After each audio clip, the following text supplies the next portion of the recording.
إن الحمد لله والصلاة والسلام على رسول الله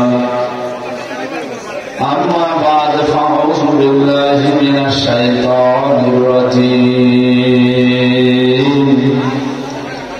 بسم الله الرحمن الرحيم وما كنت بدعا من الرسل وما أدري ما يفعل بي ولا بكم إن أتبع إلا ما يوحى إلي وما أنا إلا نذير مبين صدقت يا ربنا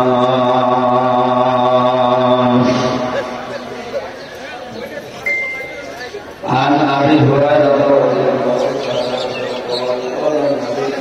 الله عليه وسلم الدنيا سجن المؤمن وجنة الكافر رواه ابن ماجه وقال تعالى في شان حبيبي ومن زادهم إلا إيمانا وتسليما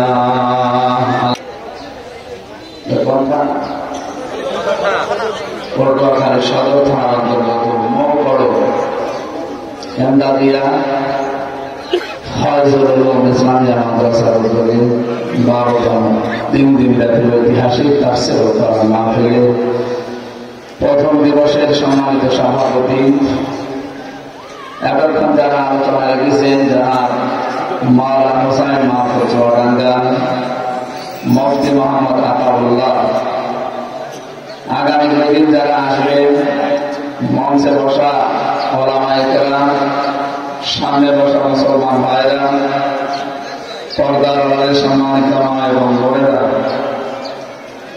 যার মাধ্যমে এসেছি সেই কুষ্টিয়া থেকে পর্যন্ত আপনাদের এলাকার সন্তান AKM কামরুল ইসলাম মাসুদ তালুকদার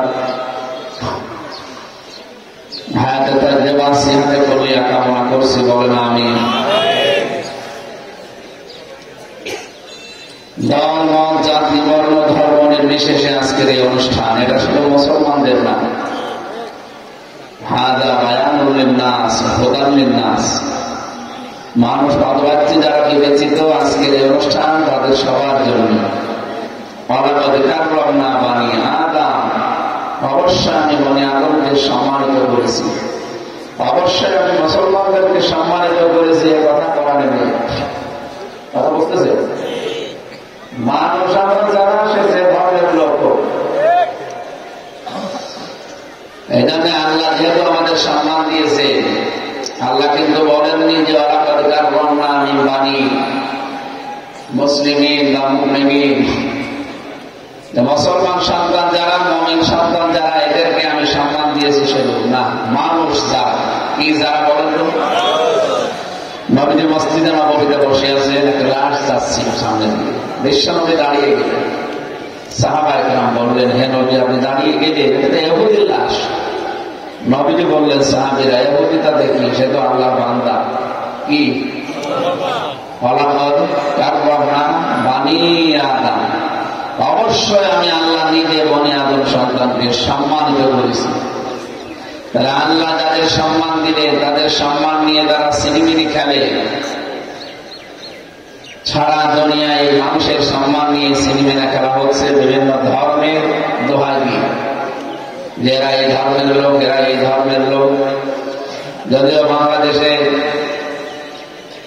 ধর্মীয় মেরুকরণ বন্ধ হয়ে গেছে, আমাদের প্রতিবেশী নামে কলঙ্ক ছিল যারা, এরা সারাটা জীবন মিথ্যা ছড়িয়েছে যে বাংলাদেশে সংখ্যালঘু নির্যাতন হয় না, এটা ঠিক আছে। আমি আওয়াজ ঠিক করবো, রিভাব হালকা কমিয়ে দিন, ইকো দেওয়ার দরকার নেই, আওয়াজ বাড়িয়ে দেন, রিভাব কমিয়ে দেন। ভয়েস অফ আমেরিকা, এরপরে মাইক্রোসফট, এই সমস্ত বিষয়গুলো চালায় পৃথিবীর খ্রিস্টানরা। তারা 257টা রাষ্ট্রের রিপোর্ট দিয়েছে, সবচেয়ে বেশি মিথ্যা কথা বলা হয় ভারতে। যে আমাদের নামে যে তথ্যগুলো এতদিন ছড়িয়েছে সব উদ্দেশ্য প্রণোদিত ভাবে, এবং এই মিথ্যা ছড়িয়ে এই দেশের অনেক মানুষের মগজ তারা ধোলাই করেছে। যিনি এতদিন দায়িত্বে ছিলেন 15.5 বছর, তার বাবাকে যেদিন মেরে ফেলা হয় ওই দিন থেকে 81, তার মানে 6টা বছর উনি দিল্লিতে ছিলেন। 6 বছর একাধারে তার মগজ ধোলাই করে এই দেশে পাঠানো হয়েছিল। এই জন্য যে বিভাজনটা তৈরি করে দিয়ে গেল, এটা এখন মিটতে কতদিন লাগে আল্লাহ ভালো জানে। নিজের আপন ভাই শত্রু হয়ে গেছে। রাজনৈতিক আলাদা দল, আলাদা আদর্শ আপনার থাকতেই পারে, তাই বলে আপনি একজন মানুষকে পিটিয়ে মেরে ফেলবেন। কোথায় পেয়েছেন এই আদর্শ, এই সংস্কৃতি? বছর শিবির করে এই জন্য মেরে ফেলছে। আরে ভাই, শিবির করে দেবেন, মেরে ফেলা লাগবে। বিশ্বজিৎকে যে ছেলেরা মেরেছিল, ওরা আমার সাথে জেলে ছিল 3 বছর। মাঝে মাঝে আমার কাছে আসতো, জিজ্ঞাসা করতাম, আপনি মেরে ফেললে? একটা হিন্দু মানুষ আপনাকে বলে না যে আমি হিন্দু? বছর বলেছিল। যখন ওটা কোপ দিচ্ছিলাম, কোপাচ্ছিলাম, ওই সময় বলেছিল যে ভাই কিসের জামাত, কিসের শিবির, আমি তো মুসলমান না। আপনার যদি বিশ্বাস না হয় আমার কাপড় চোপড় খুলে দেখেন। এর বড় আমরা মানি না, জায়গায় মেরে ফেলছি। কি হইল এটা করি? এখন আমার মা বাবা আমার পরিচয় দেয় না, কারণ আমার ফাঁসির আসামি আমি। এখন আমার 30 বছর জেল খাটা লাগবে, যাবজ্জীবন দিয়েছি। আমার দলীয় যে লোকজন যাদের কথা শুনে এই কাজটা করলাম, তারাও এখন আর খোঁজ নেয় না। আমার জীবনটা নরক হয়ে গেছে, কারণ জেলখানার ভেতরে টাকা না পাঠালে আপনাকে কুকুরের মতো থাকা লাগবে। কথা বুঝতেছে? এটা তার বাইরের জায়গা না, 4 দেওয়ালের মাঝে কোনো উপায় করার জায়গা নেই। সবাই ওখানে অসহায়। বাইরে থেকে যাদের টাকা পয়সা যায়, এই মানুষগুলো লোকজন দিয়ে কাজকর্ম করে, একটু শান্তিতে থাকা যায়, সুখে থাকা যায়। তো ওদের তো 30 বছর মা বাবা খোঁজ নেয় না, ভাই ভাগর পরিচয় দেয় না, কারণ একটা খনি। খনি এই শব্দটা এত নিকৃষ্ট শব্দ। কিয়ামতের দিন আল্লাহ যখন বিচার আরম্ভ করবেন, সর্বপ্রথম রক্তের বদলা, খুনের বিচার, এটা আরম্ভ হবে। হাবিল আর কাবিলের আমরা নাম শুনি না? প্রথম তারা হত্যাযজ্ঞ আরম্ভ করেছিল এই কাবিল। এজন্য কিয়ামত পর্যন্ত যত মানুষ হত্যা হবে, এই হত্যার একটা একটা গুনাহ ওর আমলনামায় যাবে। কিয়ামতে সর্বপ্রথম আল্লাহ হাবিলের নাম দিয়ে বিচার আরম্ভ করবে, কাবিল আর হাবিলের নামে। এজন্য মানুষ হত্যার সাথে যারা জড়িত, এরা আল্লাহর কাছে সবচাইতে বড় নিকৃষ্ট। আপনি দেখবেন পৃথিবীতে 6 জন মানুষের তালিকা আসবে, মানুষ হত্যাকারী তারা। সবচাইতে বেশি মানুষ তারা দুনিয়ায় মেরেছে। হিটলারের নাম আছে, চেঙ্গিস খানের নাম আছে, এই উগ্রপন্থী ওনার নাম আছে, আমি নাম নিলাম না। আমাদের যেটা পালিয়েছে এটার নাম আছে। এরা মানুষ হত্যা করার তালিকায় আছে, তা 1-2টা না। হিটলার তো 60 লাখ ইহুদি হত্যা করেছিল। কত? আমাদের কন্যার নামে এত না, তারপরও আছে। 2006 থেকে 2024 পর্যন্ত যতগুলো হত্যা হয়েছে, আপনি ইন্টারনেট ঘাটেন, দেখেন কত মানুষের নাম আসে। শুধু 24 সালে 2732 জন মারা গেছে। 2006 সালে 28 অক্টোবর তার নির্দেশ মতো পিটিয়ে মানুষ সাপের মতো মেরেছে। তিনি হুকুমের আসামি না? আরে সাদাকে সাদা বলা জানা লাগবে, কালোকে কালো বলতে হবে। সেই হোক, আমার বাবাও যদি অন্যায় করে সাদা চায়, বাবারে পিটানো লাগবে। সাদা চাবেন মানে একে আগস্টের 5 তারিখের আগে আছে যে সাদা চাবেন। এদেশে এখন সবাই প্রতিবাদী। এইটা আমাদের এতদিন ছিল না, এই জন্য জালেমরা একেবারে ঘাড় মটকিয়ে রেখেছিল। এখন আর ওইটা চলবে না। যেখানে অন্যায় দেখবেন, সে যে রকম অন্যায় হোক, কোন দল বেদল দেখা দেখিনি, সব এক হয়ে যাওয়া লাগবে, তাহলে অন্যায় এমনি বন্ধ হবে। আর যদি বলেন না যে যা কাছে করো গা, লা ইলাহা ইল্লাল্লাহ, কাউকে কিছু বলবো না, কয়দিন পরে আপনার মেয়ে নিয়ে যেদিন ফুর্তি করবে সেদিন টের পাবে। এক কথা বলছেন কেন? নিজের আগামী প্রজন্ম, নিজের ছেলে মেয়ে বল, এগুলোকে যেন একটু নিরাপদে রাখা যায় সেই চেষ্টা করা দরকার। ওরা বিভিন্ন চেষ্টা চালিয়েছে 15.5 বছর, একটাও সফল হয়নি। আগস্টের 5 তারিখের পর থেকেও বহু চেষ্টা চালাচ্ছে, একটাও সফল হয়নি। সবগুলো মাঠে মারা যাচ্ছে, হালি পানে নিচ্ছে না।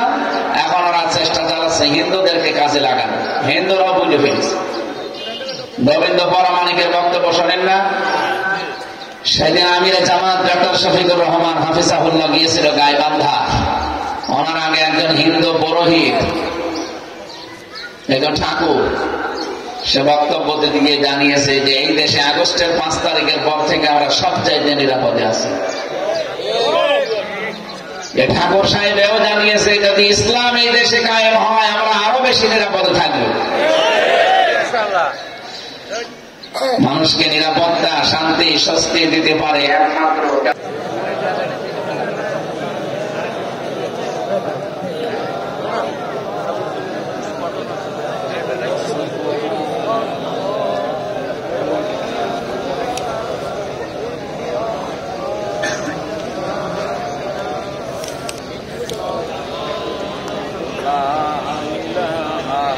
ইল্লাল্লাহ, সুবহানাল্লাহ, আলহামদুলিল্লাহ, লা ইলাহা ইল্লাল্লাহ, লা ইলাহা ইল্লাল্লাহ, মুহাম্মাদুর রাসূলুল্লাহ। আমার ভাইরা,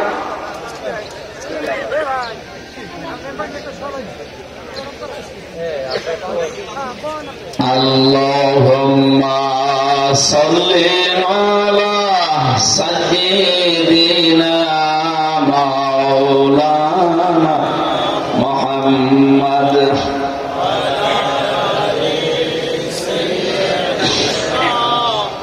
মাওলানা মুহাম্মদ।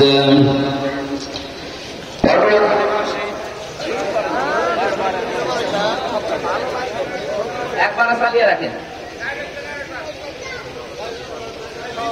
ফকির হয়ে গেছে না, ওইটা খরচ হয় হোক, আর বিদ্যুতের জন্য দরকার নেই, ওইটাই সারাদিন চালাবেন। আমি যে কথা বলছিলাম, আল্লাহ রাব্বুল আলামিন আমাদেরকে সম্মান দিয়েছেন, অথচ মানুষের সম্মান নিয়ে সিনিমিনি যারা খেলেছে আল্লাহ তাদেরকে একেবারে আস্থা করে নিক্ষেপ করেছেন।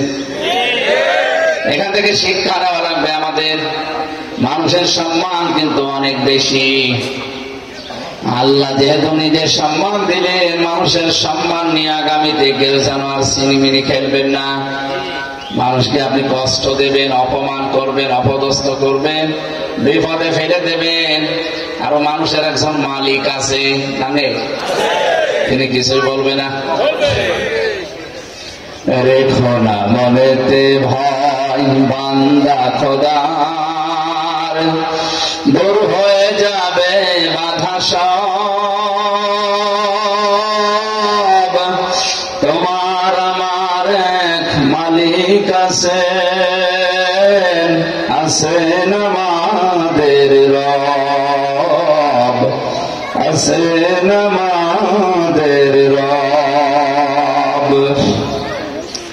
এই জন্য আল্লাহ আমাদের সম্মান দিয়েছেন, তিনি নিজে আমাদের এই চেহারাটা বানিয়েছেন। এটা ফেরেশতাদের হাতে দেয়নি, ফেরেশতারা বডি বানিয়েছে, আর এই মুখ চেহারা এটা আমার আল্লাহ নিজের হাতে বানিয়েছে। মানুষ এত সুন্দর, সুতরাং মানুষের সম্মান যেন নষ্ট না হয় এদিকে খেয়াল রাখা লাগবে। আপনি মানুষের সম্মান নষ্ট করার জন্য চেষ্টা চালিয়েছিলেন, আল্লাহ এত নিচে নামিয়েছে, কুকুরও অত নিচে নামে না। আমার যতটুকু বাস্তব দেখছি, সারা বাংলাদেশের সব জায়গায় প্রায় আমি গেছি, এতগুলো জায়গায় ছাপার পরে আমার অভিজ্ঞতায় 2024 সালের 5 আগস্টের পর থেকে একটা কুকুর দেখলে মানুষ যেমন করে, জালেমদের দেখলে তার চাইতে বেশি ঘৃণা করে। আল্লাহ পাক বলেন ফাতিলকা বুয়ুতুহুম খাবিয়াতাম বিমা যালামু, সূরা নমলের 52 নম্বর আয়াতে আছে আল্লাহ তাআলা যেন রাগ দিয়ে বলেছেন যে এই আঙ্গুল দিয়ে যে এই সেই ঘরগুলো খাবিয়াতান আমি জনশূন্য করে দিয়েছি, পরিত্যক্ত বানিয়ে দিয়েছি, বিমা যালামু এদের জুলুমের কারণে। আয়াতটাতে কত বাস্তব। 2024-এর 5 আগস্টের বিকাল আসতে আসতে আমি পেয়ে গেছি। আমাদের কুষ্টিয়ার হানিফের বাড়ি মাটির সাথে মানুষ মিশিয়ে দিয়েছে, ওর ঘরের ইট পর্যন্ত জনগণ রাখে নাই, পায়খানার প্যান পর্যন্ত মানুষ খুলে নিয়ে চলে গেছে। এমনি না, বিমা যালামু, আল্লাহ বলেন এদের জুলুমের কারণে এদের জায়গাগুলো পর্যন্ত আমি অভিশপ্ত বানিয়ে দিয়েছি। এ পর্যন্ত আল্লাহ শেষ করে দেননি, এর পরের অংশ আমাদের জন্য। ইন্না ফি যালিকা লাআয়াতাল লিকাওমিন ইয়ালামুন, অবশ্যই এর ভেতরে শিক্ষা আছে যারা জ্ঞানী তাদের জন্য। আপনারা এই কয়েকজন আমার সামনে বসে আছেন, আমি কয়েকজনের জন্য বলছি, এটা রেকর্ড হচ্ছে, সারা দুনিয়ায় যাচ্ছে। সবাইকে সামনে নিয়ে আমি কথা জানাতে চাই, জালেমদের এত বড় শিকড় যদি আল্লাহ কেটে দিতে পারে, আগামীতে যারা আসবেন তারা যদি জুলুম করেন তাদের বাড়ি ঘর কিন্তু শ্মশান হয়ে যাবে। এই জন্য সাবধানে চলবেন। অথচ অনেককে দেখতে পাচ্ছি অনেকে আল্লাহর নামে আরম্ভ করে দিয়েছেন।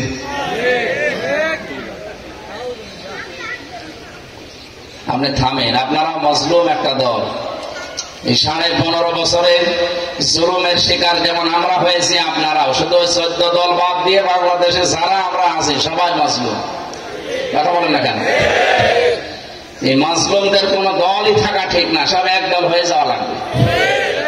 জালেমরা যেমন সব এখন একদল ছিল ওই সময়, এখন মাসলুমদের একদল হওয়া লাগবে, তাছাড়া এই সামনে কিন্তু রক্ষা করা কঠিন হয়ে যাবে।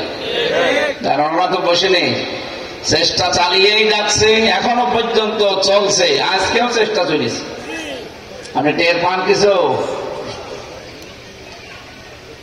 মিজান আজহারি কি একটা কথা জানিয়েছে, সেইটা নিয়ে আপনি তোলপাড় করেন। আলেমদের নামে আপনি ধর্ম ব্যবসায়ী লাগিয়ে দেন, মাদক ব্যবসায়ী যারা তাদের সাথে তুলনা দেন। আপনি মানুষ, আপনার পিঠে যে সালা বাঁধা আছে এটা তো ওই সালাই। এই জন্য এই মুসলিম দলটার যেন বদনাম না হয় এমন কোন কথা, এমন কোন কাজ করবেন না। এটা পটুয়াখালী, পাশের জেলা বরগুনা। এখানকার একজন ছিল আমার সাথে 3 বছর, এই লোকটার 313টা মামলা, বিএনপির লিডার, বড় না ছোট না মাঝারি। এই মাঝারি লিডারের যদি 313টা মামলা হয়, বড় গুলো তাহলে কি অবস্থা বলেন তো? আপনারা এখন কিছুই সহ্য করতে পারবেন না। আচরণ যদি আবার জালেমদের মতো কেউ আরম্ভ করে, জনগণ কিন্তু এখন আর চোখ বুঝে নেই। যে যেখানে আছে যদি একটু টের পায় যে আমার সাথে জনগণ আছে, ওই জায়গায় আপনাকে মাটির ফেলে হত্যা করে ফেলবে। সাদা সাওয়া সেদিন দিয়েছে যে আমি নারায়ণগঞ্জের বন্দরে রাত 12:30টার পরে সাদা সালাম, জানলো কি করে মানুষ? আরে ভাই, রাত 12:30, আপনি পায়খানার ভেতর বসে কি করেন সেটা ওরা দেখতে পায়। এমন মেশিন দিয়ে ওরা বসে আছে, আমি নিজে দেখে এসেছি রিমান্ডে।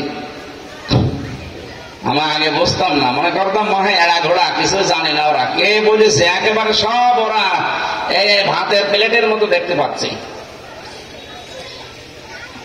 আমি রিমান্ডে থাকাকালীন আমার বাড়ি থেকে মাওলানা আমিরুল ইসলাম বেলালি সাতক্ষীরা, ওনার সাথে কি একটা কথা বলেছে, ওটা ভিডিও ক্লিপ আকারে আমার পরের দিন বলছে এই দেখেন, অথচ ওই নাম্বার কেউ জানে না। আপনি কি মনে করছেন যে আমি কোথায় কি করছি, কোথায় একটু ডুবে ডুবে জল খাই, কেউ টের পায় না? গোয়েন্দা বিভাগের খবর রাখেন, সর্বোচ্চ পর্যায়ে আমি কথা বলেছি। এরা বলছে আমরা সব দেখতেছি, কে কি কাজ করে, কে কেমন কি করে, আমরা সব নখদর্পণে রেখেছি, আমাদের সব চোখের সামনে, দেখি কেমন কি হয়। এই কয়েক মাসে তো ওরা অনেক কিছু বুঝে ফেলেছে। এই জন্য আপনাকে আমি সাবধান করলাম, ভাই আপনি হয়তো বিষয়টা জানেন না। রাত 12টা 12:30 একটায় চায় চাঁদা চাইতে, মনে করে কেউ জানে না, কেউ দেখেও না। এদেশে কোথায় শুই পড়ে আছে তা ওরা দেখতে পাচ্ছে, এমন কঠিন মেশিন লাগিয়ে রেখেছে। এটা নিয়ে এসেছে যেখান থেকে, তারা তো আরো চালাক। এই বাংলাদেশের চাইতে আমেরিকা হচ্ছে 59 ডবল। কত? 59টা বাংলাদেশ পাশাপাশি রাখলে যত বড় হবে, আমেরিকা একা অত বড়। ওখানে একটা যদি সই পড়ে থাকে, চুল পড়ে থাকে কোন জায়গায়, ওরা দেখতে পায় ঘরে বসে বসে, যেমন জায়গায় চুল পড়ে আছে। কি কত দূর পৌঁছিয়েছে বলেন? এই জন্য আমরা মুসলিম ছাড়া তারা যেন আন্দাজে এখন আবেগে কোনো কাজ করি, আবার আমাদের জালেমদের মতো পস্তানো লাগে না। জালেমরা এখন পস্তাচ্ছে। এই যে সিঙ্গাপুর মালয়েশিয়া ঘুরে আসলাম কয়েকদিন আগে, দেখলাম জালেমরা সাহেব পাড়া বানিয়েছিল মালয়েশিয়া, থাকতে পারে না, হোটেলে থাকে। যে হোটেলে উঠে দেখে নিচে 2 শয়তান বসে আছে। কি বলো হুজুর, আমরা আগেই পালিয়েছি।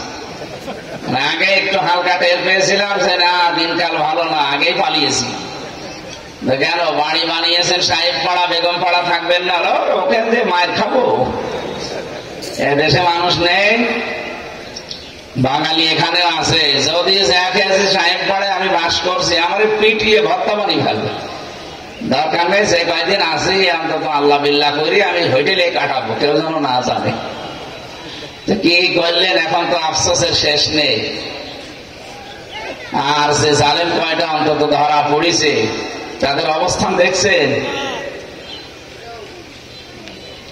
এখন এই জালেমদের হাতে হ্যান্ডকাপ দেয় না, পায়ে বেড়ি দেয় না, মাথায় দড়ি লাগায় না, এখন আর এই টুপি পরায় না, কোট গায়ে দেয় না, এমনি তোলে। এরপরও নাকি অনেক সুশীল সমাজ, এরা একটু মন খারাপ করে, এত বড় বড় নেতা, এদের কোনো সম্মান নেই। আরে শয়তান, এই 15.5 বছরে যারা জেলখানায় ছিল তারা কি বড় নেতা না? অধ্যাপক মিয়া গোলাম পরোয়ার, সাবেক এমপি, ডাক্তার শফিকুর রহমান, আমিরে জামাত, কি আপনার কাছে বড় মনে হয় না? ওই কালা মানিককে বড় মনে হয়, যার বিসি উড়ে গেছে।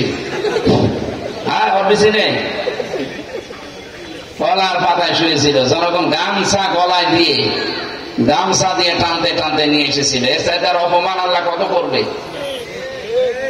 এদের এত আরামে রেখেছে, এরপরও তোমার বলা এদেরকে এত কষ্ট দেওয়া হয়। শয়তান আমার মাথায় দড়িছিল, আমার পায়ে ডান্ডা বেরিয়েছিল, আমার পেছনে হ্যান্ডকাপ লাগানো ছিল, আমার চোখ কালো কাপড় দিয়ে বাঁধা ছিল। কি করেছিলাম আমি? তখন তো তোমার মুখে কথা ছিল না। তখন যেমন কথা বলনি, এখনো কথা বলবা না, চুপ করে থাকবা। মাওলানা মামুনুল হককে পিটিয়ে হুইলচেয়ারে বসিয়ে আদালতে নিয়েছে, হাতে হ্যান্ডকাপ দিয়ে, তখন কথা বলে না শয়তান।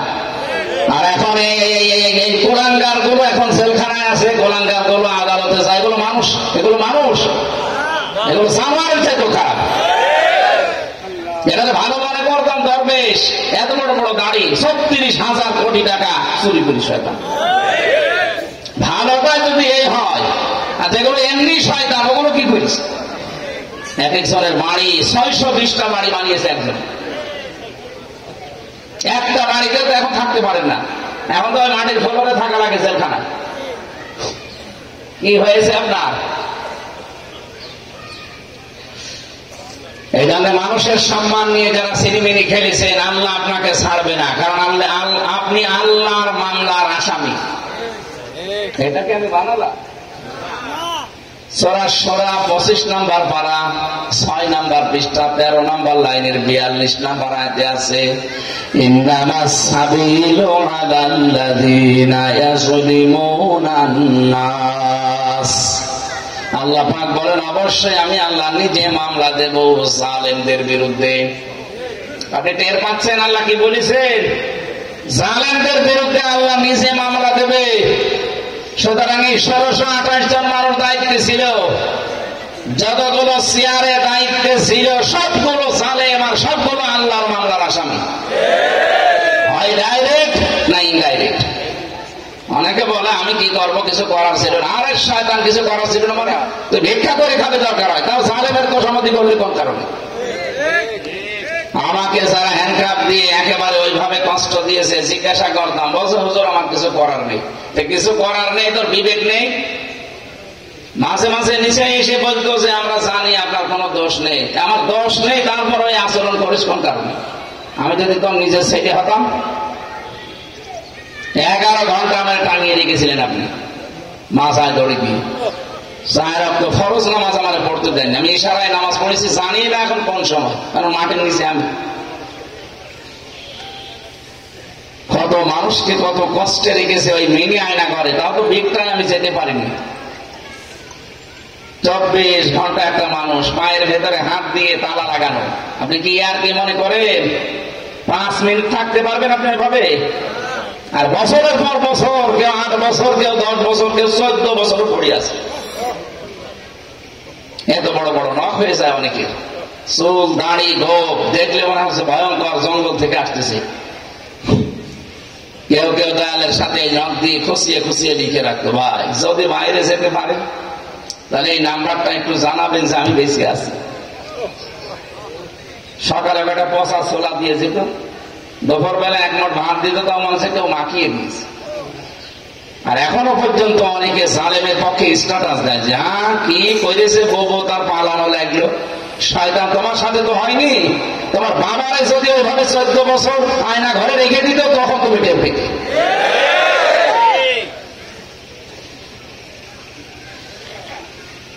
বাংলাদেশের সবাই যদি মাফ করে দেয় এই জালেমদের, ব্যারিস্টার আরমানের বউ জীবনও মাফ করবে না। 8টা বছর আপনি তাকে স্বামী ছাড়া যদি বলতেন যে মেরে ফেলেছি, সে অন্য জায়গায় বিয়ে করতে পারত। কথা বলছেন এখানে কত বড় নির্মম! মানবতার সাথে একটা মহাকৌতুক করেছে। আর মানবাধিকার প্রতিষ্ঠা করার আন্দোলন করতে বলে মানুষ কন্যা নাম দিয়েছিল একটা টাটকা নির্ভেজাল শয়তান।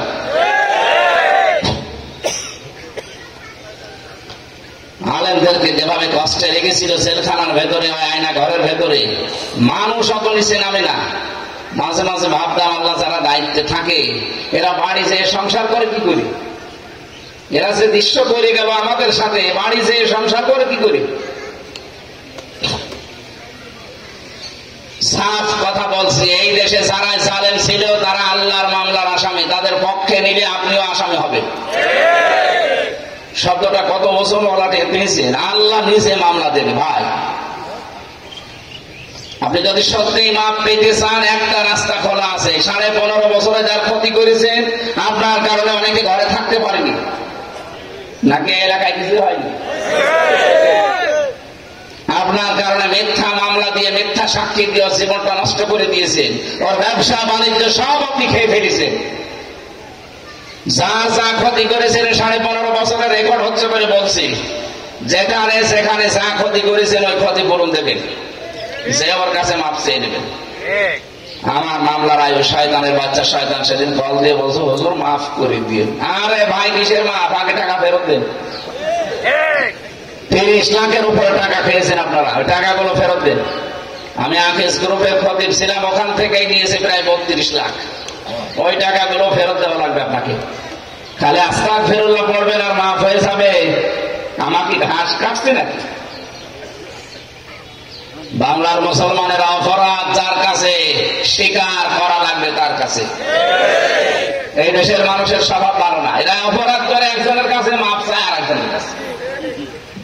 টাকা পয়সা মারে এই দেশে, জমি জায়গা মেরে খায় এই দেশে, আর কাবা শরীফের গিলাফ ধরে যায় কাঁধে। আস্তাগফিরুল্লাহ, ওরা দাঁত মুখ খুলে ফেলা দরকার। শয়তান কোন কারণে 6500 কিলোমিটার দূর থেকে এসে এখানে মাপ চাস? তুই কি আল্লাহর কাছে অপরাধ করেছিস? তুই অপরাধ করেছি হামসার কাছে, আগে হামসার কাছে মাপ চাবি। কথা বলছেন এখানে? সে যদি মন থেকে বলে যে মাফ করে দেবো, কিন্তু আমার এই ক্ষতিপূরণ দেওয়া লাগবে, আপনাকে পায়ে দেওয়া লাগবে, না তো কিয়ামতে আল্লাহ কাঠ সাফ করে দেবে। আশা করছে আমার কথার অর্থ বুঝেছেন, নাকি না বোঝার ভান করে আছেন? কত মানুষকে দেখছি এরকম ভাবে আন্দাজে ধোকা দেয় মানুষ। আরো অসুবিধা নেই, আপনি আস্তাগফিরুল্লাহ পড়েন, মাফ হয়ে যাবে। ইয়ার কি মারা জায়গা পান না আপনি? আপনি আল্লাহর কাছে অপরাধ করলে আস্তাগফিরুল্লাহ পড়লে মাফ হয়ে যেত। আপনি আস্তাগফিরুল্লাহ পড়বেন আল্লাহর কাছে, আল্লাহটা মাফ হবে। আর হামজাটা মাফ করবে কি? কারণ আল্লাহ তো হক্কুল ইবাদ নেয়নি, উনি হক্কুল্লাহ নিয়েছেন। হক্কুল ইবাদ যারা নষ্ট করেছেন, যার কারণে নষ্ট হয়েছে।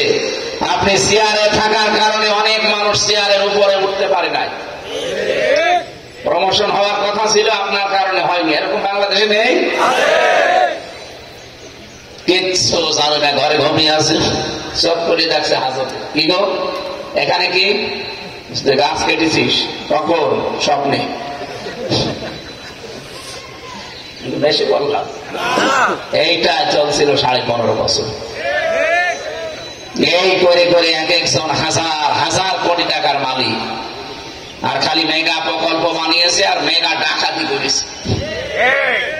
এখন সব বের হচ্ছে, প্রতি বছরে 42,000 কোটি টাকা পাচার হয়েছে এই দেশ থেকে। অথচ পদ্মা সেতু বানাতে 32,000 কোটি টাকা খরচ হয়েছে। কে বলেছে 32,000 কোটি টাকা হলে 4টা পদ্মা সেতু বানানো যায়? 2-3 বার করে খালি বাসে পাঠিয়েছে আর টাকাগুলো সব আল্লাহ রাস্তায় পাঠিয়েছে। এখন আল্লাহ একেবারে ধরার মতো ধরেছে। ইন্না বাতশা রাব্বিকা লাশাদীদ, আমার ধরা বড় শক্ত ধরা। এই জালেমদেরকে ছাত্র জনতা ধরে নাই, ধরেছে সরাসরি কে? আরো জোরে বলেন। আল্লাহ যে ধরেছে, আপনার বিশ্বাস হচ্ছে না? না তো কয়েক ঘন্টার ভেতরে লক্ষ লক্ষ মানুষ কোথায় পেলেন আপনি? আমার মনে হয় আল্লাহ ফেরেশতা পাঠিয়েছে। এটাতে পাঠিয়েছেন, তার বাস্তব প্রমাণ আল্লাহ কোরআনে দিয়েছেন। সূরা আনআম 7 নম্বর পারা 12 নম্বর পৃষ্ঠা 2 নম্বর লাইনে 44 নম্বর আয়াতের মাঝের অংশে আছে, হাত্তা ইযা ফারিহু বিমা উতু আখাযনাহুম বাগতাতান। আল্লাহ পাক বলেন, ওরা আমার দানকৃত ক্ষমতা বস্তু এগুলো বেজানো নিয়ামত পেয়ে যখন আনন্দে আত্মহারা হয়েছিল, মনে মনে ভাবতো আর কোনদিন মনে হয় পারা পরিবর্তন হওয়া লাগবে না।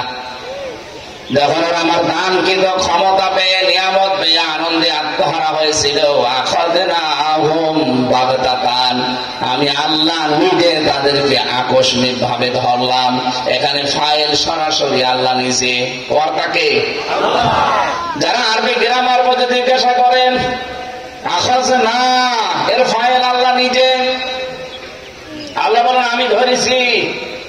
কিভাবে ধরলাম তাদেরকে? বাগতাতান, আকস্মিক ভাবে তাকে ধরেছে। আল্লাহ বলেন আই হোম, বহু বছর এটা জমির যত জালেম ছিল সবাইকে যেন আল্লাহ একবারে ধরেছেন।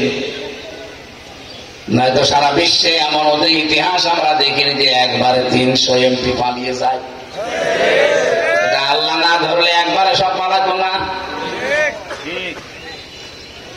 একেবারে হুবহু কোরআনের সাথে মিল আছে। আল্লাহ বলেন আমি নিজে ধরেছি। বাগতাতান শব্দটার ব্যাখ্যা পেয়েছি আমি, এমন ভাবে ধরলাম যারা ফাইদা হুম মুবলিসুন, হতাশ হয়ে পড়েছে, নিরাশ হয়ে গেছে। দুপুরের খাবার খাবে সে সময়টাও পায়নি। 5 মিনিট সময় চেয়েছিল একটা লিখিত বক্তব্য, আল্লাহ বলেন না তাও হবে না, তাড়াতাড়ি পালা। যাতে মাতার হলো উনি তাহলে ঠিক আছে, যাওয়ার সময় একা যায়নি, 14টা ব্রিফ কেস নিয়ে গেছে। ওই ব্রিফ কেসের ভেতরে শুধু মাটি আর ছাই ছিল। আপনার মন খারাপ হয় না? পাইলটকে জিজ্ঞাসা করছে কি ব্রিফ কেস গুলো উঠেছে? বলছে হ্যাঁ, ওঠো চলো। আর কারোর সাথে কথা নেই, সব ভিডিও আকারে এখন ক্লিপ আকারে আমার দেশ পত্রিকা ছেড়ে দিচ্ছে। আপনার এত বাক্স লাগবে, আপনার এত ব্রিফকেস দরকার, কি করবেন এগুলো? বয়স তো শেষ হয়ে গেছে। দুনিয়ায় সব হয়ে গেল, একটা হাসি মানুষ আপনি।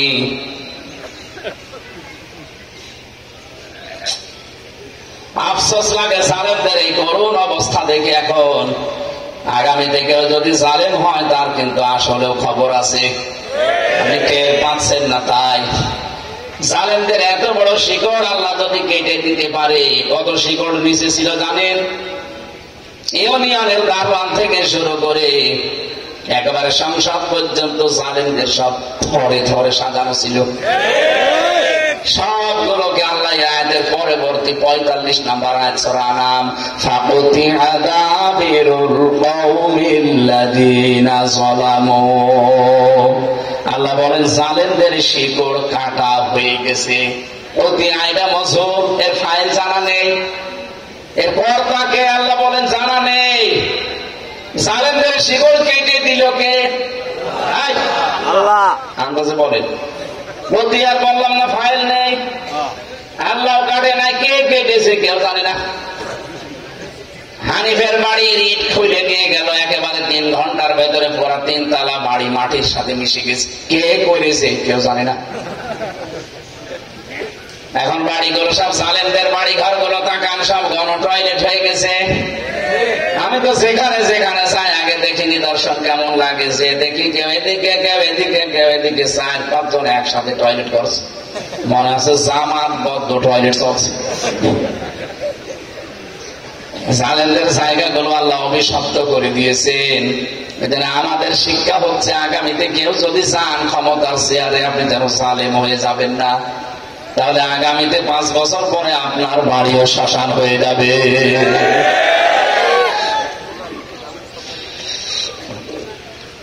আল্লাহ নিজে যখন ধরেছেন, উনি নিজে যখন মামলা দেবেন, উনি নিজেই বিচারপতি, নিজেই মামলার বাদী। কত বড় দুঃখজনক কথা জালেমদের জন্য বলেন। আমি বারবার কেন উচ্চারণ করছি, আজ হাজারো জালেমের সব কুল শেষ হয়ে গেছে। উনিকে মনে করছেন 14টা বিরিপ কেস নিয়ে উনি খুব আরামে আছে না। কয়েকদিন আগে বলেছিল যে আমি এই অঘোষিত সেলখানায় ভারতে আর থাকতে চাই না, আমার কাছে এটা সেল মনে হয়। কত মানুষের বরদোয়া লেগে আছে, কত মানুষের চোখের পানি, কত মানুষের রক্ত আপনি কি জানেন? যাদের ছেলে মারা গেছে তাদের বাড়িতে একটু যায়। সেদিন আবু সাইদের বাড়িতে গিয়েছিলাম, মুগ্ধ ভাইয়ের বাড়িতে, ফয়সাল ইয়ামিন, ওয়াসিম, এদের বাড়িগুলো দেখতে চাই। কান্নায় ভেঙে পড়ে তার মা আর বাবা। কি ভালোবাসতো তাদের সন্তানকে, কেন মারলেন আপনি? আপনি যখন পালিয়ে যাবেন, কিছুদিন আগে যেতে পারলেন না, তাহলে যে মানুষগুলো মারা যায় না? এখন বসে না, 34,000 মানুষ এখনো পর্যন্ত বিভিন্ন অঙ্গ প্রত্যঙ্গ হারিয়ে বিভিন্ন হাসপাতালে কাতরায়। কারো 1 হাত নেই, কারো 1 পা নেই, কারো 1 চোখ নেই, কারো অন্ডকোষ উঠে গেছে। আমি নিজে দেখেছি, আমার সামনে কুষ্টিয়াতে 16 জন মানুষ এক জায়গায় মরে গেল। এত মানুষের রক্তে এই স্বাধীনতা এখন যদি কেউ কলঙ্কিত করতে চান বিভিন্ন নাম দিয়ে, যে নামে আসেন না কেন আপনাকে ছাড়া হবে না। কি কথা বলে না কেন? মানবতা বিরোধী কোন কাজ, মানুষকে কষ্ট দেয় এরকম কোন কাজ এই দেশে আর হতে দেওয়া হবে না, সে সেই হোক। ওরা বিভিন্ন নাম দিয়ে চালাতে চেয়েছিল বিশৃঙ্খলা করার জন্য। প্রথমে আনসার লীগ দিয়ে চালিয়েছে, হয়নি। এরপরে রিকশা লীগ, হয়নি। হিন্দুদেরকে কয়েকবার চালাচ্ছে, হচ্ছে না। কারণ হিন্দুরাও বুঝে ফিরেছে যে দেশে শান্তিতে থাকতে হলে ইসলাম লাগবে। আল্লাহ পাক মানুষকে সম্মান দেওয়ার কথা বারবার কোরআনে জানালেন, আর আমরা মানুষের সম্মান নিয়ে সিনেমেরি খেলি। আল্লাহ ছাড়বে আমাদের? এই জন্য তো আল্লাহ এত অপমান করেছে। আল্লাহ আমাদের হেফাজত করুন, বলেন আমিন। দরুদ সালাম পাঠ করার মাধ্যমে আজকের তেলাওয়াতকৃত আয়াত থেকে আমরা তাফসীর করছি সূরা আহকাফের 9 নম্বর আয়াত পড়েছি। এর বাংলা অর্থ হচ্ছে উপত্যকা। নাম কি বললাম? 35টা আয়াত আছে, মাত্র একটা আয়াত পড়েছি। আমার আজকের আলোচনার বিষয় হচ্ছে কেউ কারো না। যাদের উপর আমরা ভরসা করে আছি, যেহেতু এটা বরিশাল বিভাগ, এই বিভাগের মানুষটার ভেতরে এই স্বভাবটা আছে। কারণ আমি জানি সারা বাংলাদেশে সবচাইতে বেশি পীর সাহেব এই বরিশাল আর চট্টগ্রাম, এই 2 বিভাগে। আল্লাহর ওলি যত এই 2 বিভাগে এসেছে, আর এই 2 বিভাগের মানুষের আবেগও বেশি। মনে করে বাবা আছে, আর চিন্তা নেই। কিসের বাবা? তো বাবাই তো আপনার নিজের হিসাব নিয়ে তোমার ঠিক করতে পারবে না। ফাইদা নুফিখা ফিস-সূরি ফালা আনসাবা বাইনাহুম ইয়াওমাইযিন ওয়ালা ইয়াতাসাআলুন। রব্বুল আলামিন বলেন, যখন সৎকার দেওয়া হবে সিংহায়, তখন যত রকমের সম্পর্ক আছে সবগুলো কাট হয়ে যাবে। নসবের বহু বচন আনসাব, একটা সম্পর্ক থাকবে না। দলীয় সম্পর্ক হোক, আত্মীয়তার সম্পর্ক হোক, রক্তের সম্পর্ক হোক, যত রকমের সম্পর্ক দুনিয়ায় আপনার সাথে ছিল সব শেষ। আমি আমার ম্যাডাম, আমার নাকি ওই সময় আমি নিজে বলতে বাধ্য হব, ম্যাডাম কে, তোমাকে আমি চিনি না। আল্লাহ আমাকে জানিয়েছে যেটা আমাকে বলা লাগবে।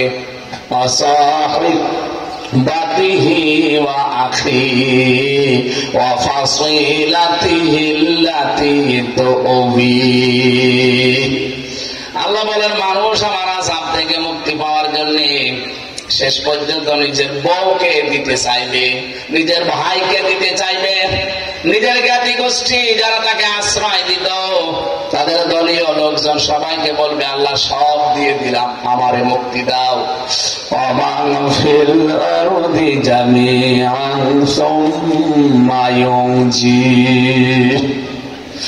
তাম দুনিয়ায় আমার যত সম্পদ ছিল, স্থায়ী অস্থায়ী সব আমি দিয়ে দিলাম, এরপরেও আল্লাহ তুমি আমাকে বাঁচাও। রব্বুল আলামিন বলেন, কাল্লা, কখনোই না, ইন্নাহা লাযা, তোরে আমি লাজাই দেব। কোথায়? বলেন বলেন। এটা একটা নাম, জাহান্নামের দরজার নাম লাযা।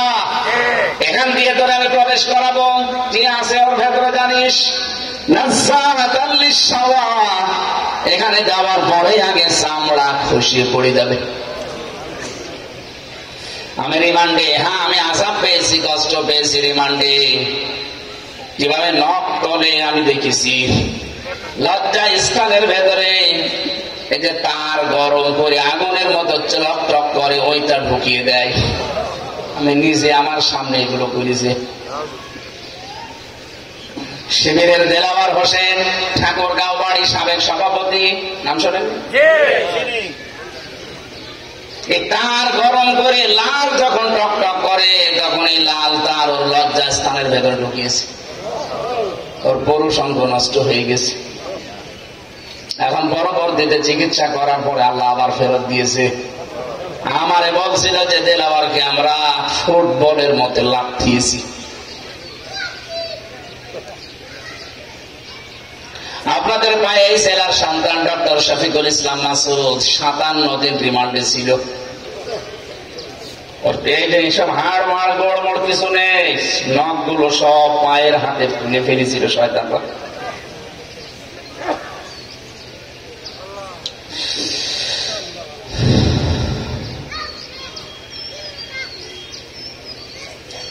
রব্বুল আলামিন বলেন, নাযাআতাল লিশ-শাওয়া, লাজাটা এমন ঘর, ওখানে গেলে আগে চামড়া সব উঠে চলে যাবে। আপনি টের পাচ্ছেন ঘরটা কেমন হতে পারে? কি আছে ওর ভেতরে যে ঢুকলে আগে চামড়া খুলে চলে যাবে। চামড়া খুলে দেওয়ার পরে লবণ দিলে কেমন লাগে, ওইরকম লাগবে। এতটুকু আল্লাহ বলেন নাই, বলেন কি করবো জানো? তাদউ মান আদবারা ওয়া তাওয়াল্লা ওয়া জামাআ ফাআওয়া। এই লাযা নামক জাহান্নাম তাদেরকে ডাকতে থাকবে। এই দুনিয়াতে তাদেরকে সত্যের দিকে আহ্বান করা হতো। ও লোকটা জানতো যে সত্য পথ, বুঝতো যে এটা সত্য, জানা শোনার পরে বোঝার পরও এবার টান করে পেছন দিক থেকে কেটে পড়তো। এরকম মানুষ বাংলাদেশে বেশি। এই কথা বলেন না কেন? আপনি নিজেও জানেন যে হামজার বাবার কথা বলছে না, সব সম্পর্ক কাট হয়ে যাবে। এটা কার কথা? আরো জোরে। এখন কোন কারণে আপনি মনে করেন যে আমার হয় আমার বাবার বিরুদ্ধে বলছে আমি আর সম্পূর্ণ চলে যাব? আমি আপনার বাবারে চিনি? বলেন। আল্লাহ বলছে তোর বাবার কোন সম্পর্ক থাকবে না। এটা সালুন, এমনকি সামনে আসলে তুই জিজ্ঞাসাও করবে না বাবা তুমি, না ও বলবে না, আগে পালাবে। ইয়াউমা ইয়াফিরুল মারউ মিন আখিহি ওয়া উম্মিহি ওয়াসাহিবাতিহি ওয়া বানি। আল্লাহ বলেন সর্বপ্রথম পালাবে মানুষের কাছ থেকে তার ভাই। এফেরুন শব্দের বাংলা অর্থ হচ্ছে খেয়েছে দৌড় মারা। বাঘ দৌড়া দিলে যেমন দৌড়ায় মানুষ এভাবে দৌড়াবে। এরপরে মায়ের নাম এসেছে, বাবার নাম এসেছে, স্ত্রীর নাম এসেছে। বাংলার মুসলমানেরা ভালো করে শোনেন আর বিশ্বাস করেন। এদের তাফসীর পড়তে গিয়ে আমি দেখেছি সন্তান মায়ের পা ধরে 500 বছর পরে থাকবে। কত? 500 বছর পরে মুখের উপরে লাথি দিয়ে বলবে, কে তুই? দুনিয়া আমার বিয়ে হয়নি, কিসের সন্তানের দাবি করিস? পটুয়াখালীবাসী সত্যি খুব চিন্তায় আছি। নিজের মা যদি 500 বছর পা ধরে থাকার পরও গর্ভধারিণী মা যদি মুখে লাথি দিয়ে বলে আমার বিয়ে হয়নি, সন্তান পাবো কোথায়? কার উপরে ভরসা করে আপনি নিজে জাহান্নামের দিকে যাচ্ছেন বলেন? নবীজি নিজে আয়াতটা যখন নাযিল হয়, কুল মা কুনতু বিদআম মিনার রুসুলি ওয়া মা আদরি মা ইউফআলু বি ওয়ালা বিকুম। বিশ্বনবীকে আল্লাহ বলেন, নবী আপনি বলেন যে আমি নতুন রাসূল না, আমার ধারাবাহিকতায় বহু রাসূল এসেছিল, তাদের মতো আমি একজন রাসূল। আমি জানি না আল্লাহ আমার সাথে কি ব্যবহার করবে, আমি জানি না তোমাদের সাথে আল্লাহ কি আচরণ করবে, এটাও আমার জানা নেই। আমি তো অনুসরণ করি অতটুকু যতটুকু আমার উপর আল্লাহ নাযিল করেন। ওয়া আনা ইল্লা নাযীরুম মুবিন। আমি শুধু সতর্ককারী ছাড়া কিছুই না। আয়াতটা নাযিল হওয়ার সঙ্গে সঙ্গে নবী নিজের মেয়েকে ডাকলেন, ফাতেমাতুজ জাহরা এদিকে আসো। হাসান হুসাইন কলিজার টুকরা নাতি, নিজের ফুফু সাফিয়া রাদিয়াল্লাহু তাআলা আনহা কাছে ডেকে বললেন, তোমরা সবাই আমার পরিবারের লোক, হে আমার ফুফু, হে আমার মেয়ে, হে আমার নাতি, নিজে যদি কোনো কাজ দুনিয়াতে না করতে পারো, কিয়ামতের দিন এই পরিচয় দিয়ে কোনো লাভ হবে না। আমার বাবা নবী ছিল, আমারে মাফ করে দাও না। আমার বাবার পরিচয়ে, নানার পরিচয়ে, ভাতিজার পরিচয়ে কোনো কাজ হবে না। কাকে বলছেন নবীজি? নিজের মেয়েকে, নিজের নাতিকে, নিজের ফুফুকে। পটুয়াখালীবাসী একটু বড় মগজটা, বুদ্ধিটা খাটান, মাথা খাটান। নিজের মেয়েকে যদি কথা বলতে পারে, অথচ নবী জীবিত থাকতে বলেছিলেন যে আমার কলিজার চাইতেও দামি আমার কাছে ফাতেমা। কেউ যদি ফাতেমাকে কষ্ট দেয়, সে যেন আমি নবীকেই কষ্ট দেয়। এরকম আদরের মানুষকে যদি এ কথা বলে যে আমার পরিচয় কিছুই হবে না, নিজের কাজ যদি নিজে না করো, আমরা তো অনেক দূরের মানুষ, আমাদের সম্পর্কে কি কিছুই নেই। এখানে এক্ষুনি আমাদেরকে নিজের কাজ নিজে করা লাগবে। কেউ কারো না, কারো উপরে ভরসা করে কোনো লাভ নেই। কিয়ামতের দিন যারা বলে যে কিয়ামতে এক একজন পীর সাহেব লক্ষ লক্ষ মুরিদ নিয়ে উঠবে, এটা তাহা মিথ্যা কথা। সূরা মরিয়ম 16 নম্বর পারা 10 নম্বর পৃষ্ঠা 15 নম্বর লাইনের 95 নম্বর আয়াত। যত তাফসীর আছে আপনি খুলে দেখেন, কিয়ামতে আল্লাহ পাক প্রতিটি মানুষকে ডাকবে তার সামনে একা একা। অকুল্লুহুম আতিহি ইয়াউমাল কিয়ামাতি ফারদা। কিয়ামতের দিন প্রতিটি মানুষকে আল্লাহ ডাক দেবে তার নিজের কাছে। কয়জন করে? একজন, নিজে নিজে আসবে। সুতরাং যারা এই কথা বলেন যে তোর চিন্তা নেই, বাবা আছে, তোকে শান্তি করে আসবে, ও বাবাও ভণ্ড, আপনিও ভণ্ড। কোরআনের কথা বিশ্বাস হয় না, বাবার কথা বিশ্বাস হয়? নবীজি নিজে যদি নাতিকে বলতে পারে তোমার নানা নবীজির পরিচয় দিবা না, কোন পরিচয় কাজ হবে না, তা আপনি কি করে বলবেন আমি নবীজির আশিক ছিলাম? নবীর মেয়ে যেখানে কোন কিনার পায় না, সেখানে আশিকের খবর আছে? আছে আশিক, আপনি শুধু জিলাপির আশিক আর খেজুরির আশিক। রাসূলের সুন্নাত গুলো, আদর্শ গুলো ভুলন্টিত হয়, তার একটা আদর্শ বাংলাদেশে কায়েম নেই, সেখানে আপনার কাজ কারবার নেই। মানে সামনে দাবি করে খালি খেসড়ি আছে, আপনি ধান্দায় আছে। এখানে নিজের কাজ যেহেতু নিজে করা লাগবে। এরপরও ফাতেমাতুজ জাহরা নিজে আমল লাখ লাখ কম ছিল না তার। এই পৃথিবীর ময়দানে হযরতে ফাতেমাতুজ জোহরাকে জিন্দা অবস্থায় আল্লাহ সংবাদ দিয়েছেন যে তোমার আমি জান্নাতের নেত্রী বানিয়ে দিলাম। এরকম একজন মহিলা মারা যাওয়ার পর হযরতে আবু যর গিফারী বলেন, আমি কবর খুঁড়তে গেলাম, কবরটা খোঁড়া কমপ্লিট করে উপরে দাঁড়িয়ে একটা ঘোষণা দিলাম, কবর তোমার ভেতরে হযরতে আলীর স্ত্রীকে রাখবো, হাসান হোসাইনের মাকে রাখা হবে, জান্নাতের সরদারিনী নেত্রী ফাতেমাতুজ জোহরাকে রাখা হবে, সাবধান বিয়াদবি করবা না। কবরের কোনো আওয়াজ নেই। হযরতে আবু যর বলেই ফেললেন, কই সন্তান যে নাকি তোমার ভেতরে এই আযাব কই, কিছুই তো দেখা যায় না। চতুর্থবার বললেন, কবর তোমার ভেতরে আজকে যারে রাখা হবে তিনি কিন্তু জাহানের বাদশাহ মুহাম্মাদুর রাসূলুল্লাহ, তার কলিজার টুকরা মেয়ে, সাবধান বিয়াদবি করবা না। কবরের ভেতর থেকে মানুষের মতো আওয়াজ আসতেছে, আবু যর নিজে শোনো আর মানুষকে শোনাও। আমি ফাতেমাকে চিনি না, আলীর স্ত্রী চিনি না, হাসান হোসাইনের মাকে চিনি না, নবীর মেয়ে চিনি না, আমি শুধু চিনি তার কাজ। যদি কাজ ভালো হয় আমি জান্নাতের বিছানা বিছিয়ে দেব, যদি কাজ কারবার দুনিয়ায় খারাপ হয়ে যায় ভালো করে গান খাড়া করে শোনো, আমি কিন্তু এই পাশ থেকে একটা চাপ দেব, এ পাশের হাত ওই পাশে চলে যাব। হযরতে আবু যর বলেন, ওই দিন আমি চিৎকার দিয়ে কবর থেকে ওঠার পরে এই যে দৌড় দিয়েছি, কোনদিন আর জীবিত থাকতে সংসার করতে পারি না।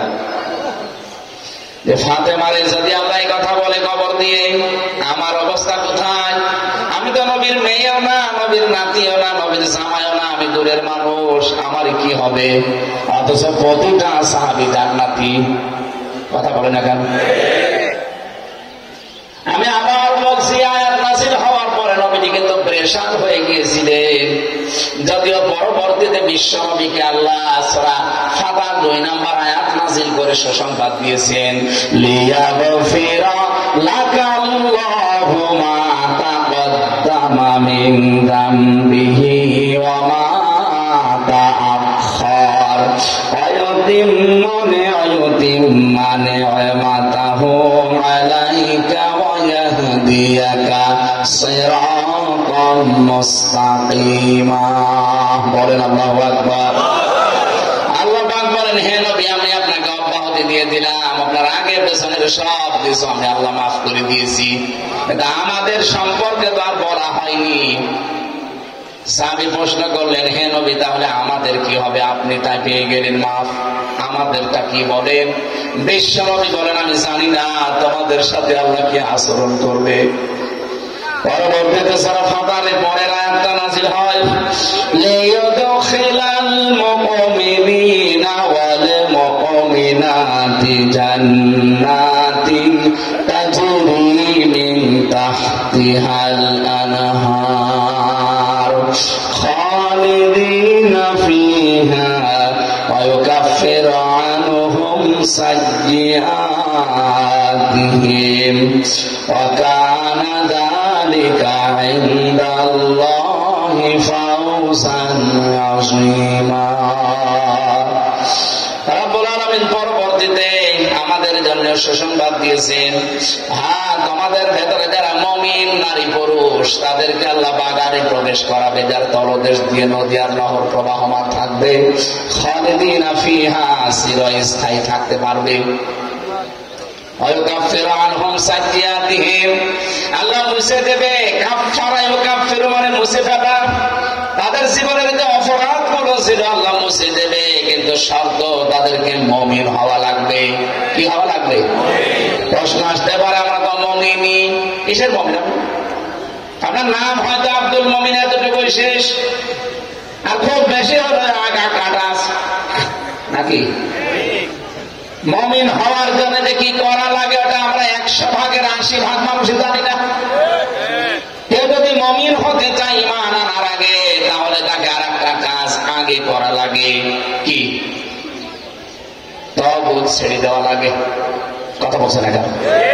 রব্বুল আলামিন জানিয়েছেন, ফামাই ইয়াকফুর বিত-তাগুতি ওয়া ইউমিন বিল্লাহ কোন মানুষ যদি ইমানের দাবি করে তার প্রথম কাজ হবে সে যেন তাগুত ছেড়ে দেয়। আপনি তাগুত ছেড়ে না দিয়ে ইমানের দাবি করবেন, ও ইমান টিকবে না। বাংলাদেশের জাতীয় মসজিদের সাবেক ইমাম, আমি একেবারে নিরপেক্ষ দৃষ্টিতে বলছি, লোকটার ইমান ছিল না এই কারণে, কারণ তাগুতের সাথে সম্পর্ক ছিল। তাগুতের সাথে সম্পর্ক রেখে যারা ইমানের দাবি করবে ইমান টিকবে না। এই জন্যে এমপিরা পালানোর সাথে সাথে ইমামও পালিয়েছে। কিন্তু যে মানুষগুলো তাগুত ছেড়ে দিয়ে ইমান এনেছিল, ইমানের দাবি করতো, আপনি তাদের দিকে তাকান। এই যে ডক্টর শফিকুল ইসলাম মাসুদের নাম বললাম কেন, আমি তো নিজে দেখেছি কাছে থেকে। 57 দিন রিমান্ড কম ব্যাপার না। আমি 10 দিনে অজ্ঞান হয়ে গেছি, আর সে 57 দিন। আপনি কি আর কি মনে করেন? এত রিমান্ডে নেওয়ার পরেও, এত দিন জেল খাটানোর পরেও জালেমরা এক চুল তাকে টলাতে পারেনি, কারণ সে ইমান এনেছে তাগুত ছেড়ে দিয়ে। একবার বলবেন, বাংলাদেশে কত মানুষকে দেখে ইমান এনেছে কিন্তু তাগুতের সাথে সম্পর্ক রেখে। এজন্য ইমান আনার পরে ঝড় উঠলে ইমান নিভে যায়। ঝড় উঠেছে পটুয়াখালী, এখান থেকে এই তোর মাটি নেমে গেছে।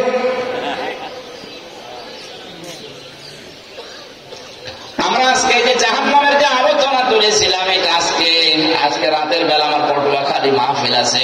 পটুয়াখালী কোন জায়গায় যাবো? মির্জাগঞ্জ। ওখানে রাত 9টায় উঠবো।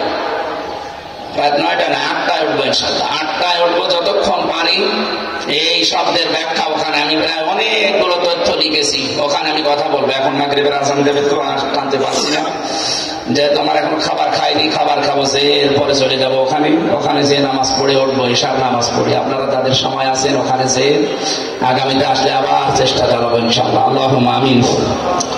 রাব্বিরহামহুমা কামা রাব্বায়ানি সাগীরা, রাব্বিরহামহুমা কামা রাব্বায়ানি সাগীরা। আল্লাহ তাআলা মাগরিবের আগে দোয়া কবুল হয় আমরা বিশ্বাস করি। নবীর হাদিস থেকে বড় মুসাফির অবস্থায় হাত তুলেছি, আমাদেরকে একেবারে খালি হাতে ফেরত দিও না। এ বিশাল আয়োজনে তোমার যে বান্দা এলাকার মানুষকে নিয়ে 3 দিন ব্যাপী আয়োজনে আঞ্জাম দিয়েছে, শ্রদ্ধাভাজন বড় ভাই জনাব একেএম কামরুল ইসলাম মাসউদ তালুকদার, আল্লাহ তোমার এই গোলামকে কবুল করে নাও। হাজারো এতিমের দায়িত্ব তার মাথার উপরে, আল্লাহ তুমি মেহেরবানি করে তাকে দেখে রাখো। নবীজি জানিয়েছেন, কেউ যদি কোনো এতিমের মাথায় হাত বুলিয়েও দেয়, যতগুলো চুল পড়বে অতগুলো নেকি পাওয়া যায়। অথচ আমার ডানে বামে পেছনে কত এতিমের দায়িত্ব তোমার বান্দা নিয়েছে, মেহেরবানি করে তাকে ওমরের মতো কবুল করে নাও। যারা আমরা এসেছি কেউ কারো না, তুমি যে নিচে জানিয়েছো এই আয়াতটা আমাদের জীবনে প্রতিফলন করে দাও। সম্মানিত মা বোনেরা পর্দার আড়ালে বসে আছে, খাদিজার মতো আয়েশার মতো বানাও। আমাদের স্ত্রী যাদেরকে তুমি দিয়েছো ওই স্ত্রীগুলো হযরতে খাদিজাতুল কুবরার মতো তৈরি করে দাও। ছেলে মেয়ে যাদের দিয়েছো আল্লাহ তুমি তাদেরকে নেককার বানাও। রব্বানা হাব লানা মিন আজওয়াজিনা ওয়া যুররিয়াতিনা কুররাতা আয়ুনি ওয়াজআলনা লিল মুত্তাকিনা ইমামা। আল্লাহ বিশ্বাস নিয়ে আমরা হাত নামাচ্ছি, আমরা যা শুনলাম আমরা যেন মানতে পারি সেই তৌফিক তুমি আমাদেরকে দেবে। আল্লাহ কামরুল ইসলাম মাসউদ তোমার এই বান্দার মা বাবাকেও মাফ করে দাও, তার স্ত্রী সন্তান যেগুলো দিয়েছো তাদেরকে সহি সালামতে রাখো। এলাকায় যারা ব্যবসা বাণিজ্য করে, মাঠে ঘাটে কাজ করে, চাষাবাদ করে, এদেরকে তুমি বরকত দাও। 3টা বছর জালেমের জেলখানায় আমি অসুস্থ হয়ে পড়েছি, স্বাভাবিক হচ্ছে না শরীর। আল্লাহ মেহেরবানি করে তুমি আমাকে আগের অবস্থায় ফিরিয়ে দাও। বারাকাল্লাহু লানা ওয়া লাকুম ফিল কুরআনিল আযীম। আলহামদুলিল্লাহি রাব্বিল আলামিন। আসসালামু